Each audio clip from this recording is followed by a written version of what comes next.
Hello and welcome. Now, you might think the most important part of a car is its engine, or maybe how it looks from the outside. But you'd be wrong.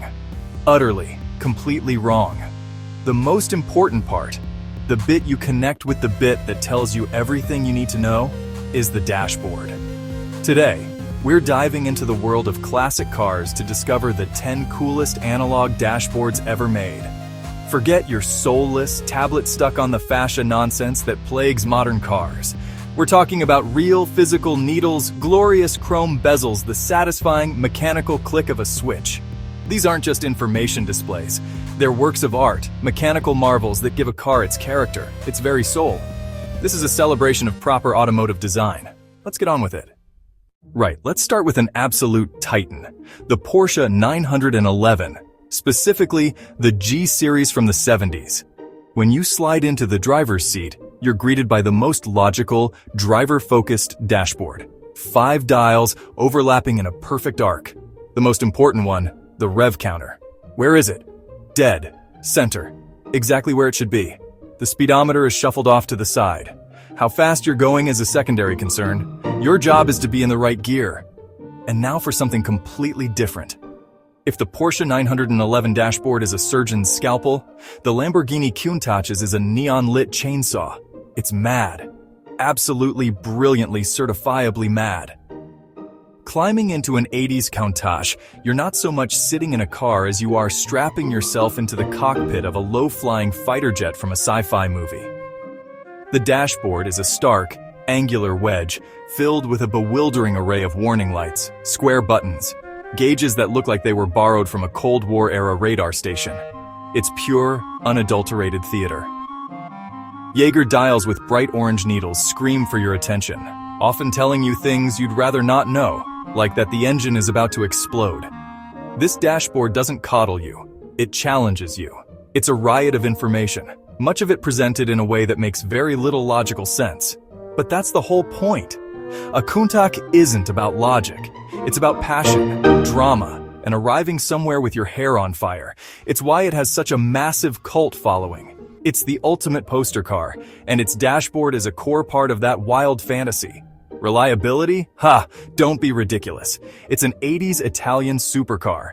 That kind of magnificent, glorious bravado is something that has been completely lost in the modern, sanitized world of motoring. From Italian insanity, we cross the pond to pure, unadulterated Americana, the original 1960s Ford Mustang. This isn't just a dashboard, it's a cultural icon. The twin-pod design with its deep-set round speedometer and rev counter is as recognizable as the car's grille. It was meant to evoke the feeling of being in an airplane cockpit, a common theme back then. But Ford did it with a democratic, accessible flair.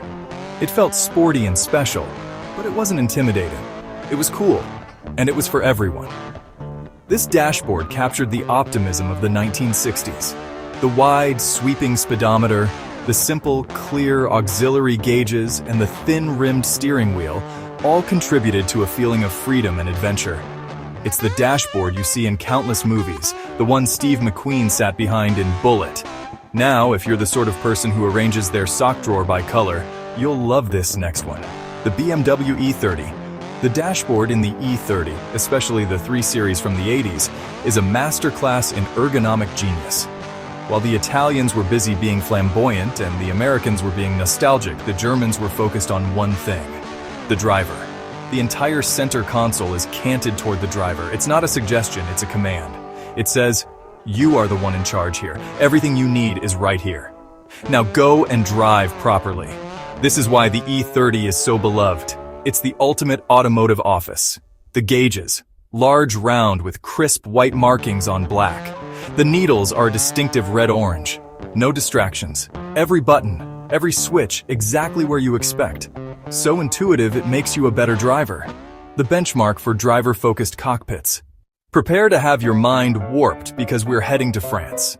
And not just anywhere in France, but to the gloriously weird and wonderful world of Citroën. This is the dashboard of the 1970s Citroën SM. It is, without a doubt, one of the most bizarre and futuristic interiors ever put into a production car. Forget everything you know about how a dashboard should look. The SM's designers clearly did. Soft padded vinyl single-spoke steering wheel oval-shaped gauges. It's this sheer unapologetic weirdness that has earned the SM such a devoted cult following. The dials are not round. They're ovals with numbers printed on rotating drums behind a magnifying lens. It's wonderfully, needlessly complicated. The whole thing is an art piece. It's not sporty in the German sense or brash in the American sense. Intellectual avant-garde, deeply, deeply strange. Right. Time for a touch of class. We're going back to the swinging 60s in Britain. Enzo Ferrari called it the most beautiful car ever made, the Jaguar E-Type. And its dashboard is every bit as gorgeous as its bodywork. When you get into an E-Type, you're greeted by a sight that is pure, distilled elegance. A vast expanse of textured aluminium, or wood, depending on the model, punctuated by chrome-bezeled Smith's gauges, and a delightful line of chunky toggle switches. It feels less like a car, and more like the cockpit of a Spitfire.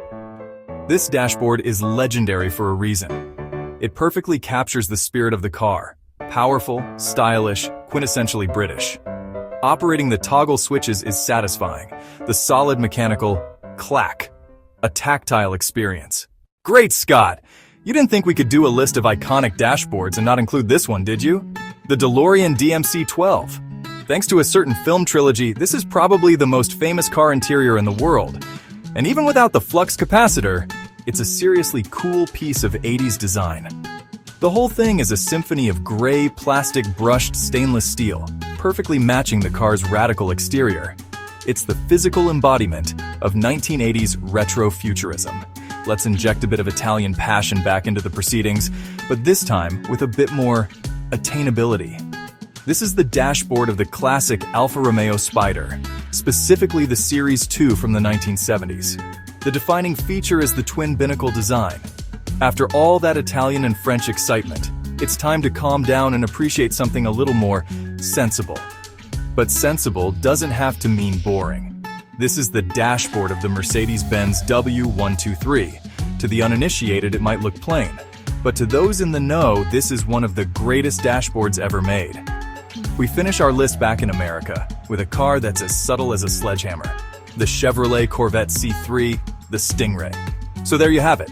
10 of the coolest, most characterful, and most important analog dashboards ever made. From the logical perfection of a Porsche to the sheer lunacy of a Lamborghini, each one tells a story. They prove that a dashboard is so much more than just a way to see your speed. It's the heart of the car's personality, the primary point of contact between driver and machine. They have a warmth, a tactile satisfaction, and a mechanical soul that no sterile, soulless touchscreen will ever be able to replicate. They are, in a word, better. These dials and switches represent an era when design was about celebration, not just information. But that's just my list. I'm sure you're sitting there shouting at the screen about a dashboard I've missed. A Lancia Stratos, perhaps, or a classic Saab. Let me know in the comments below what your favorite analog dashboard is and why. And while you're down there, make sure you hit that subscribe button. Thank you for watching.